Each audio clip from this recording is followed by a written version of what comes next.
Welcome back. In today's video, we are going to cover the chapter 14 of the Psychology of Money by Morgan Housel. Chapter 14, You Will Change. Long term planning is harder than it seems because people's goals and desires can change over time.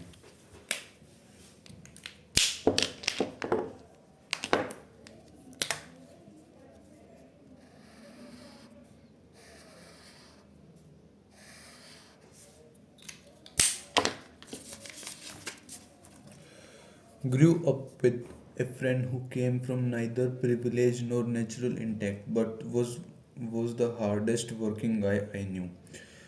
These people have a lot to teach because they have an unfiltered understanding of every inch of the road to success. His life's mission and dream as a teenager was to be a doctor. To say the odds were stacked against him is being charitable. No reasonable person at the time would consider it a possibility. But he pushed, and a decade older than his classmates, he eventually became a doctor. How much fulfillment comes from starting from nothing, bulldozing your way to the top of medical school, and achieving one of the most noble professions against all odds. I spoke to him a few years ago. The conversation went like this: Me, long time no talk. How you doing?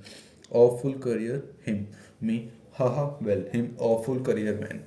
This went on for 10 minutes. The stress and hours had worn him into the ground. He seemed as disappointed in where he is today as he was driven toward where he wanted to be 15 years ago. An underpinning of psychology is that people are poor forecasters of their future selves. Imagining a goal is fun and easy. Imagining a goal in the context of the realistic life stress that grow with competitive pursuits is something entirely different. This has a big impact on our ability to plan for future financial goals. Every 5-year-old boy wants to drive a tractor. When they grew up, few jobs look better in the eye of a young boy. Was idea of a good job begins and ends with vroom vroom being beep. Big tractor, here I came. They many grow up and realize that driving a tractor may be isn't the best career. Maybe they want something more prestigious or lucrative. So as a teenager they dream of being a lawyer. Now they think they know the plan is set. Law school and its costs. Here we come. Then as a lawyer when they face such long working hours that they rarely see their family. So perhaps they take a lower paying job with flexible hours. Then they realize that childcare is so expensive that it consumes most of their paycheck and they opt to be stay at home parent. This they conclude is finally the right choice. Then at age 70 they realize that a lifetime of staying home means they are unprepared to afford retirement. Mind of us went through life on a similar trajectory. Only 27% of college graduates have a job related to their major according to the Federal Reserve.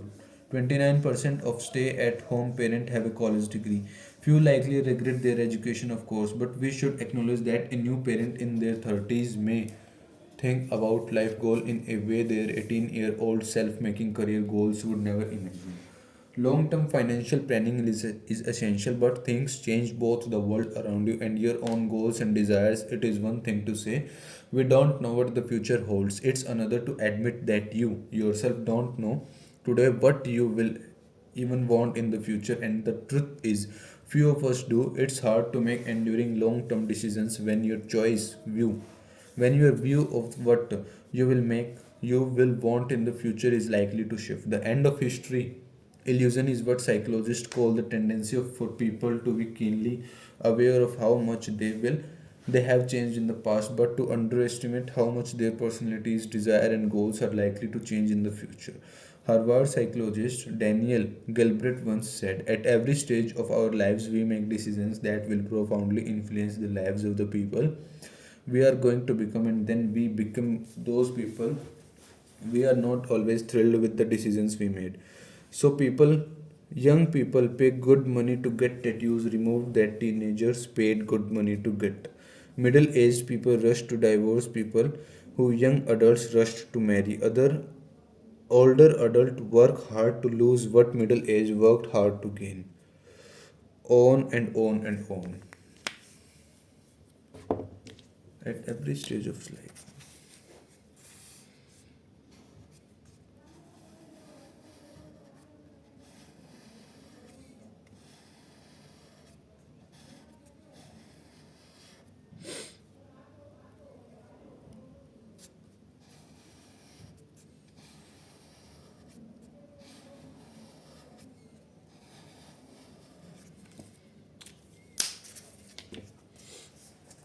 All of us, he said, are walking around with an illusion that history, our personal history, has just came to an end, that we have just recently become the people that we were always meant to be and will be the rest of our lives. We tend to never learn this lesson.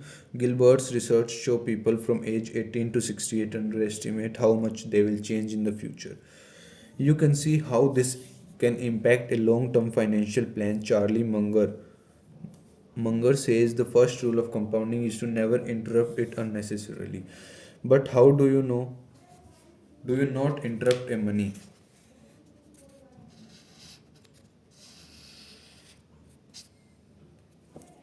But how do you not interrupt a money plan? Careers, investing, spending, budgeting, whatever, when you want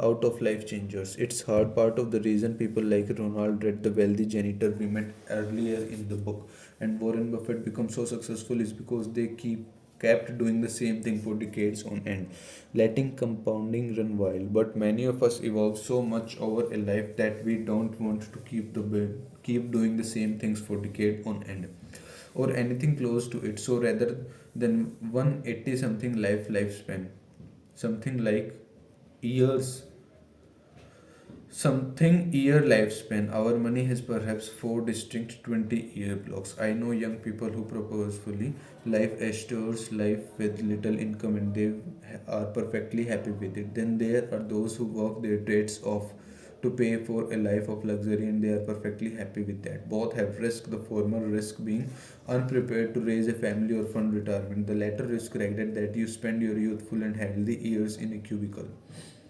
There is no easy solution to this problem. Tell a 5-year-old boy he should be a lawyer instead of a tractor driver and he will disagree with every cell in his body. But there are two things to keep in mind when making what you think are long term decisions. We should avoid the extreme ends of financial planning, assuming you will be happy with a very low income or choosing to work endless hours in pursuit of a high one. Increases the odds that you will one day find yourself at a point of wreck. The fuel of the end of history illusion is that people adapt to most circumstances, to the benefits of an extreme plan, the simplicity of having hardly anything, or the thrill of having almost everything wear off. But the downsides of those but the downsides of those extremes, not being able to afford retirement or looking back at a life spent devoted to chasing dollars, becoming enduring regrets. Regrets are especially painful when you abandon a previous plan and feel like you have to run in the other direction twice as fast to make up for lost time. Compounding works best when you can give a plan years or decades to grow. This is true for not only saving but careers and relationships. Endurance is key, and when you consider our tendency to change who we are over time, balance at every point in your life becomes a strategy to avoid future regret and encourage endurance. Aiming at every point in your working life to have moderate annual saving, moderate free time, no more than a moderate commit, and at least moderate time with your family increases the odds of being able to stick with the plan and avoid regret than if any one of those falling things fall to the extreme side of spectrum.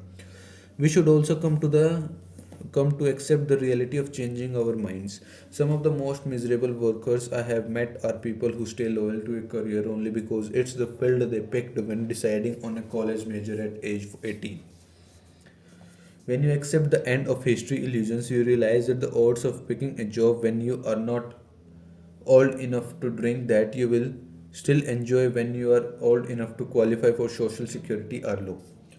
The trick is to accept the reality of change and move on as soon as possible. Jashon Zwing, the Wall Street Journal investment columnist, worked with psychologist Daniel Kahneman on writing Kahneman's book Thinking Fast and Slow. Zwing once told a story about a personality quirk of Kahneman that served him well. Nothing amazed me more about Danny than his ability to denote what we had just Zwing wrote. He and Kahneman could work endlessly on a chapter, but the next thing you know, Kahneman sends a version so utterly transformed that is unrecognizable. It ends differently, it corporates anecdotes and evidence you never would have thought of. It draws on research that you have never heard of. When I asked Danny how he could start again as if we had never written an earlier draft, the Zwing continued. He said the words I have never forgotten. I have no sunk cost. Sunk cost anchoring decisions to past efforts that can't be refunded are a devil in a world where people change over time. They make our future selves prisoners to our past. Different selves, it's the equivalent of a stranger making major life decisions for you. Embracing the idea that financially goals made when you were a different person should be abandoned without mercy versus put on life support and dragged on can be a good strategy to minimize future regret. The quicker it's done, the sooner you can get back to compounding. Now, next, let's talk about compounding price of admission. We have completed our chapter 4 of book Psychology of Money by Morgan Housel. In next video, we will cover chapter 15 and thanks for watching. Bye bye.